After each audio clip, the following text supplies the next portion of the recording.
the country and the world saw this violent clash between people who were otherwise peacefully protesting. But really, the president is not sorry for the way things went? No, the president is sorry about the fact that Antifa wreaked havoc in our streets and the failure of some members of the media to note that. Like CNN's Chris Cuomo said, show me where it says protesters are supposed to be peaceful. Well, I'd point him to the First Amendment where it says that you have the right to, quote, peaceably assemble. He should go back and read the Constitution. There are many others out there, like Don Lemon, saying that rioting is a mechanism to restructure our country.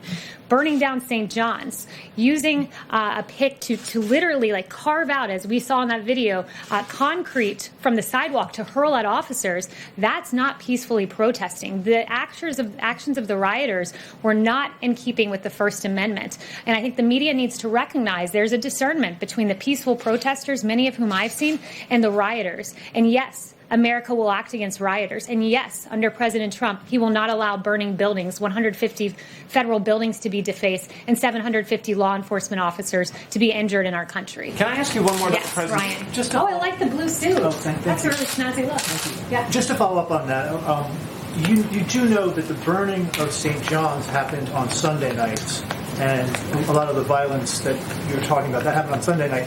What he was asking about was Monday, when, as anyone who was down there knows, it was almost exclusively peaceful, especially in the moments before the chemical munitions were used on those protesters.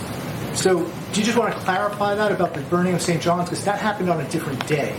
Yeah, the burning of St. John's is what prompted the decision to move the perimeter. It's what prompted Park Police to say that evening the perimeter must be moved. It's what prompted, it's what prompted AG Barr to agree with that decision on Monday morning that the perimeter needed to be moved. But when you hurl objects at Park Police, when you don't move after 3 orders are given, Park Police acted appropriately. When the shield of Park Police was batted down, when one person tried to grab a Park Police officer's weapon, that's not peaceful by any definition of the word.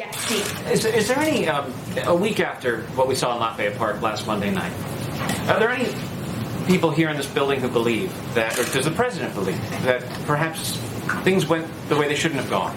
Is there any regret on the part of the president or anyone here about how people were treated, people who were peacefully protesting, and how they were rushed out so violently? No, there's no regrets on the part of this White House because, look, I'd note that many of those decisions were not made here within the White House. It was AG Barr who made the decision to move the perimeter. Monday night, Park Police also had made that decision independently when they saw all of the violence in Lafayette Square. And before these protesters were moved by Park Police and they issued that tactical order, there were 3 loud warnings. And as I believe it was AG Barr on Face the Nation noted, that some of those protesters moved back and adhered to the warning, but others of those protesters started hurling objects, and that was unacceptable. And Park Police acted as they felt they needed to at that time in response, and we stand by those actions.